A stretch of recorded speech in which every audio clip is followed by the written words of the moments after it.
आज जो हमारे यहाँ पर गेस्ट है अभी पीछे बैक स्टेज में, उनको आपने YouTube पे आज से पहले कभी नहीं देखा होगा, लेकिन उनकी जो नॉलेज है और अंडरस्टैंडिंग है वैदिक स्क्रिप्चर्स की, वो बहुत ही कमाल की है। Please give an energetic and warm welcome to the one and only Swami Prakashanand जी।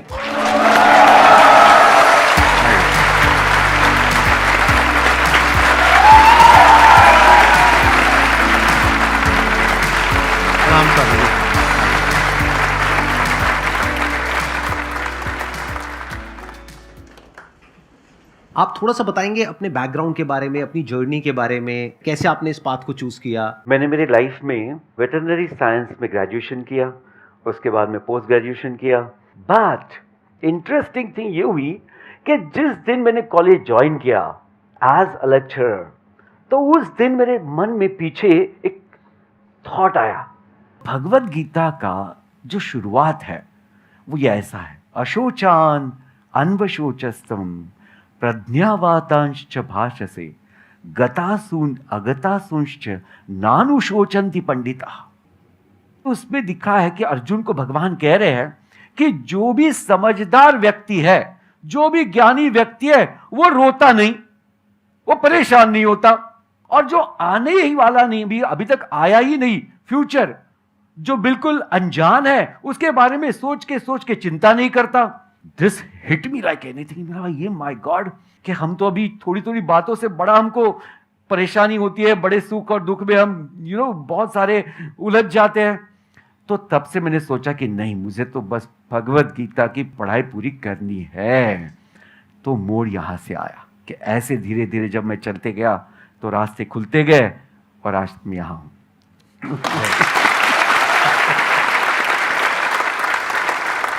तो अब आपके मन में जो भी क्वेश्चंस हैं, जिस भी तरह के हैं, आप प्लीज इनसे पूछ सकते हैं। मेरे को बस एक चीज़ जाननी है कि मन की सात्विकता से ऊपर कैसे जाया जाए।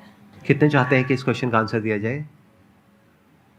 बहुत सारे लोग सोच रहे होंगे अभी हम सात्विक तो हो जाए पहले। अभी तो हम तामसिक और राजसिक के आसपास कहीं घूम रहे हैं। देखिए, पहले मैं सारे लोगों के लिए बता दूं कि ये सात्विक चीज क्या है। जहां सेल्फलेसनेस होता है, यानी निस्वार्थ भाव। देखो, आपको यहां कोई पैसे नहीं है और सबको खुशी बांट रहे हैं, हाँ या ना? So this is called as sattvic guna. और इसके बदले में ये क्या चाहते हैं? कुछ भी नहीं। तो जो व्यक्ति ऐसे मुकाम पे पहुंच जाता है, वो समझ जाता है how to live in joy and not for joy. और अगर मैं बहुत आगे जाऊं और इसको एक्सप्लेन करूं कि जो शुद्ध सत्व में हो जाता है, जो अपने ही स्वस्वरूप का अनुभव कर लेता है, जिसको आत्म साक्षात्कार कहते हैं, तो वो होती है स्टेज ये कि जहां व्यक्ति सत्व को भी लांघ कर जाता है। और यहां पर स्वामी जी, अगर आपकी परमिशन हो तो मैं थोड़ा सा ऐड करना चाहूंगा। इसके लिए जरूरी नहीं है कि आप सब कुछ छोड़ दें, यानी कि जो भी आप कर रहे हैं उसके साथ साथ में भी आप जो स्क्रिप्चर्स हैं उनको स्टडी कर सकते हैं। जैसे कि पास्ट में जो भी लोग हुए हैं जिन्होंने इस तरीके से अपने आप को रियलाइज किया है, इसको आत्मज्ञान बोलते हैं, उनकी बुक्स आप पढ़ सकते हैं। तो उसके लिए ऐसा नहीं है जरूरी कि आपको सब कुछ छोड़ना ही पड़ेगा। हर इंसान की अपनी पर्सनल चॉइस है, but it is not a pre requisite कि ये करना ही पड़ेगा तभी वो होगा। Am I right, Swami ji? Yes, fantastic. I would like to add something more. Please. कि छोड़ना क्या है? हमारे जो गलत विचार है, जो हमने अनेक प्रकार से ग्रहण किए या we have developed it, तो उनको सिर्फ गलत विचार को, यानी अज्ञान को छोड़ना है और ज्ञान को पाना है। इसलिए वो कोई भी स्टेज में हो सकता है। Excellent. सर, मेरा क्वेश्चन ये है, मैंने अभी कुछ दिन पहले हीलिंग सीखी है, बट जब तक हम सीखते हैं तब तक हमें अच्छे से शांति मिलती है, सब कुछ हमें अच्छा फील होता है। बट जैसे ही हम उन सब चीज़ों से दूर हो जाते हैं, ऑब्वियसली हमें ये पता चलता है कि नहीं, ये सब चीज़ें शायद हम कर ही नहीं सकते। ये क्वेश्चन हम स्पिरिचुअलिटी में और माइंड से रिलेटेड जो क्वेश्चंस होते हैं वहां पे जरूर पूछते हैं और बार बार पूछते हैं। ये क्वेश्चन ठीक नहीं है। क्यों? क्योंकि ये क्वेश्चन बिल्कुल ऐसा है कि मैं स्विमिंग सीखने के लिए गई, मैंने 2 दिन तक ट्राई किया, मैं नहीं सीख पाई, तो मैं क्या करूं? तो मैं क्या जवाब दूंगा? तीसरे दिन जाओ, आपने कहा मैं 3 दिन गई, 5 दिन गई, 10 दिन गई, नहीं सीख पाई, अब क्या करूं? तो मैं क्या कहूंगा? 11वें दिन जाओ, जाते रहो जब तक नहीं सीखते। ऐसे ही स्पिरिचुअलिटी में या माइंड के लेवल पे या मन के स्तर पे, बुद्धि के स्तर पे आप कुछ भी अचीव करना चाहते हो, यानी किसी भी तरह की कोई भी स्टेबिलिटी, मन की स्थिरता या बुद्धि के लेवल पे एक समत्व भाव, आज आपके साथ बैठ करके मेरे अंदर से ऐसे ऐसे वर्ड्स निकल रहे हैं जो नॉर्मली नहीं निकलते हैं। बुद्धि के स्तर पे अगर आप कुछ ऐसा करना चाहते हो तो उसके लिए वक्त लगेगा, उसके लिए समय लगेगा, but it is worth it. Never think कि there will be a point जहां पे you will say I have arrived. अरे नहीं, ऐसा कभी नहीं होता है, बस बेटर होता रहता है। जैसे आज जो एक अच्छा क्रिकेटर है वो एक गली में जो आदमी क्रिकेट खेल रहा है उससे बहुत बेटर है, ये कहा जा सकता है, बट ये नहीं कहा जा सकता कि वो बेस्ट है। क्यों? क्योंकि उससे अच्छे भी बहुत बैठे हैं और वो जो आज बेस्ट है कल वो वर्स्ट भी हो सकता है। Perfection is a myth as far as our lives are concerned. वो कभी भी परफेक्ट नहीं हो सकता है, तो you have to keep working on it to make it better. Sir मेरा एक क्वेश्चन है, सभी बड़े बड़े गुरुज, बड़े बड़े बिजनेसमैन सभी भगवत गीता को प्रमोट करते हैं जी। मैंने काफ़ी बार ट्राई किया, मैंने 8-10 बार कोशिश की उसको पढ़ने की, लेकिन नहीं, कंसिस्टेंटली नहीं पढ़ पाते और कभी मैं 2 चैप्टर से ज़्यादा नहीं पढ़ पाया।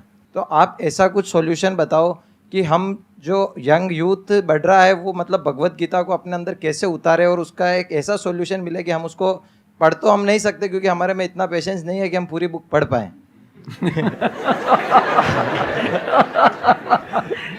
ये कह रहे हैं कि मैं पानी में नहीं उतर सकता लेकिन मुझे स्विमिंग सीखनी है।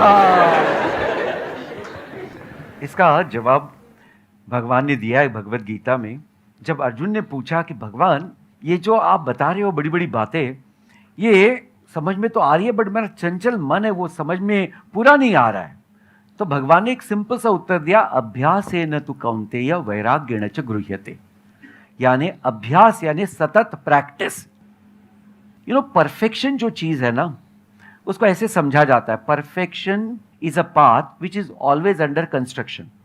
जैसे आप यहाँ आते हो और संदीप जी के सारे वीडियोस आप देखते हो, सुनते हो, तो आपके मन में फर्क पड़ा कि नहीं?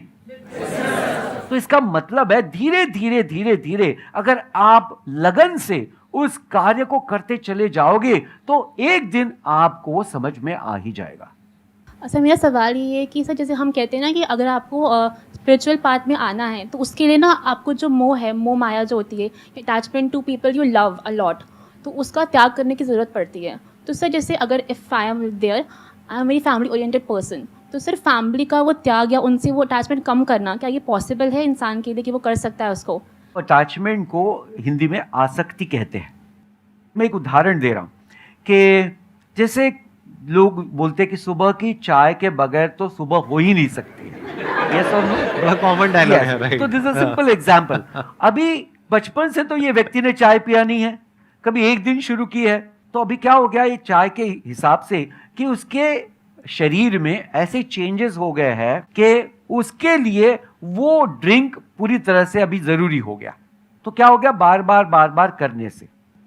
अभी हमारे मन में एक ध्यान में आना चाहिए कि जो आसक्ति होती है, आसक्ति का कारण है कि इनसे मुझे सुख मिल रहा है।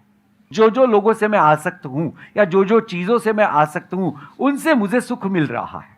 अभी हम ये सुख को थोड़ा एनालाइज करेंगे। Are you ready? देखिए, किसको हम सुख कहते हैं कि जब मेरी इच्छा पूरी हो जाए तो मैं बोलता हूं आहा मैं बहुत खुशी हूं, और जिस दिन मेरी इच्छा पूर्ण न हुआ तो बोलता मैं तो बहुत दुखी हूं। है ना, सिंपल सा रीजन। अभी समझो, जिससे जिससे आपकी आसक्ति है वो कोई आपकी इच्छा पूरी ना करे कभी भी तो दुख होगा, फिर उससे आसक्ति रहेगी? नहीं रहेगी। नहीं रहेगी। तो थोड़ा ये जानना पड़ेगा कि अब थोड़ा अध्यात्म, हाँ, वेरी इंपॉर्टेंट पॉइंट, कि जो सुख आ रहा है वो एक्चुअली बाहर से नहीं आ रहा है। It is my wrong notion that I am becoming happy because of something. No, it is just because I am not understanding कि एक कोई मेरी विश है वो पूर्ण हो रही है, और जो विश पूर्ण होने के बाद कुछ समय मन में जो शांति है वो सुख का एहसास करा रही है। ये बात समझना बहुत जरूरी है कि जो मैं एक्सपीरियंस कर रहा हूं हैप्पीनेस का, वो it is not because of some object और because of some person, it is because the nature of my own self is happiness.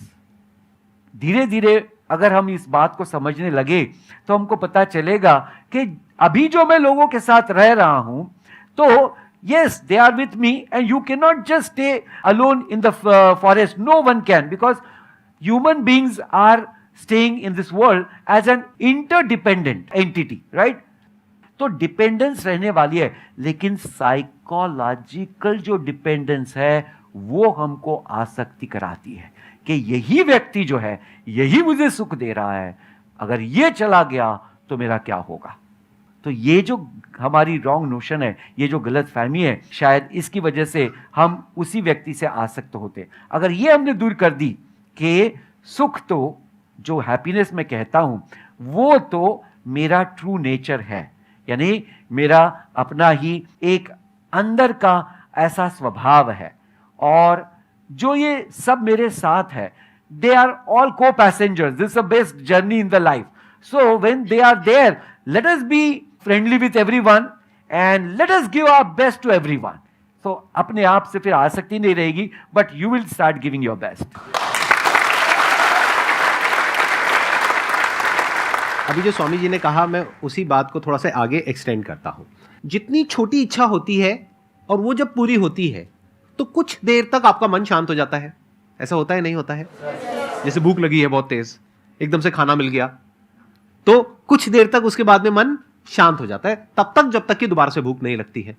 लेकिन अगर इच्छा कोई बहुत बड़ी है, मान लो कि मेरे को ये एग्जामिनेशन को क्रैक करना है जिसमें आपको 4 साल लगे, और आपने बहुत मेहनत करी और उसके बाद में आपने उसको क्रैक कर लिया, तो कितने दिन तक खुशी रहती है? मे बी कुछ दिनों तक, कुछ हफ्तों तक, या कुछ महीनों तक. इसी के साथ में और क्या होता है कि फिर एक के बाद एक हमारे अंदर और इच्छाएं पैदा होने लग जाती है. उस इच्छा के पूरे होने से आपका मन शांत तभी तक रहेगा जब तक दूसरी इच्छा पैदा ना हो. जैसी दूसरी इच्छा पैदा हो गई तो उससे जो खुशी मिल रही थी या जो मन शांत था वो खत्म हो जाएगा. जैसे फॉर एग्जांपल, आपने एक कॉलेज में से डिग्री ले ली, आपकी एक इच्छा पूरी हो गई, मानो कुछ दिनों तक आप बहुत खुश हो, फिर एक कंपनी में चले गए, और आप जिस कंपनी में गए वहां पे जो बॉस है वो आपको खच्चरों की तरह ट्रीट कर रहा है. अब आप कह रहे हो मैंने इतनी मेहनत करी, बचपन से मुझे ये सपना दिखाया गया, इसके लिए और ये काम भी करना मुझे पसंद नहीं है, वो काम नहीं दे रहे जो मैं चाहती थी, इच्छा थी मेरी, ये तो वो काम दे रहे हैं जो मेरी बिल्कुल भी इच्छा नहीं है करने की. तो अब वो खुशी कहां गई जो आपको मिली थी 4-5 साल की या 10 साल की मेहनत के बाद में? खत्म. वापस से हमारी जिंदगी में दुख आ गया है. कब तक? जब तक कि या तो वो बॉस चेंज नहीं होता है या आप कंपनी चेंज नहीं कर लेते हो, और वैसा नहीं हो जाता जैसा आप चाहते हो. वैसे इंसान से आपकी शादी नहीं हो जाती है जैसा आप चाहते हो. कैसा इंसान चाहते हो? परफेक्ट इंसान, जो है ही नहीं कहीं पर, जो इस ग्रह पे है ही नहीं, कहीं बाहर से लाना पड़ेगा जा करके. इच्छाओं का जो नेचर है वो नेचर ही ऐसा है कि वो पूरी हो ही नहीं सकती. तो जब ये बात आपको समझ आ जाती है बारीकी से, ये जो बात मैंने कही है, अगर समझ आनी होगी तो अभी आ जाएगी, नहीं समझ आनी होगी तो कभी नहीं आएगी. Excess of anything is bad, moderation is not bad. मतलब अगर प्यास है तो पानी को छोड़ना नहीं है, ना ज्यादा पानी पीना है. पानी छोड़ दोगे तो मर जाओगे, ज्यादा पानी पियोगे तो भी मर जाओगे. तो क्या करो, जितनी प्यास है उतना पानी पियो. तो इच्छाएं कितनी होनी चाहिए?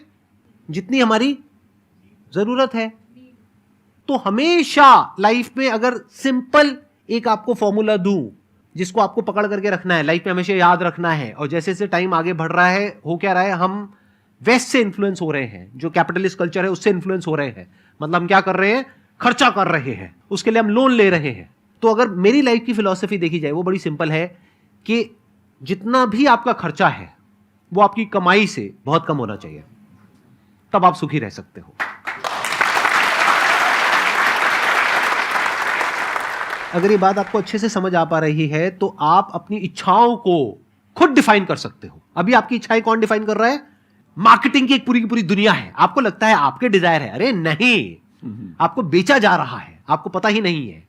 आपकी इच्छाएं आपकी खुद की कहां है? या तो आपके मां बाप की है, या सोसाइटी की है, या ये मार्केटिंग की जो पूरी की पूरी दुनिया है उनकी है. तो आप कहो कि मैं बेवकूफ नहीं बनूंगा या बेवकूफ नहीं बनूंगी, मैं अपनी इच्छाएं खुद डिफाइन करूंगी. किसके अकॉर्डिंग? जो मेरे रिसोर्सेज है, जो मेरी कंडीशंस है उसके अकॉर्डिंग, किसी और के अकॉर्डिंग नहीं कि वो इंस्टाग्राम पे मेरी फ्रेंड है, वो ये कर रही है, वो कर रही है, तो मुझे भी वही करना है। अरे नहीं, हम भेड़ बकरी नहीं है कि हम पीछे पीछे चलते चले जाए पूरी दुनिया के। इंसान है मतलब कि हम अपनी बुद्धि का प्रयोग कर सकते हैं। तो अपनी इच्छाएं खुद डिफाइन करो। जितनी कम इच्छाएं उतना हैप्पीनेस ज्यादा। Swami ji, thank you so much for coming, thank you so much for taking out time, it means a lot to me and to everybody. मेरे को तो पर्सनली बहुत अच्छा लगा आपसे मिल करके, आपकी जो एनर्जी है, आपका जो ऑरा है उसको फील करके। आई एम श्योर आप लोगों को भी अच्छा लगा होगा। यस और no? Thank you so much.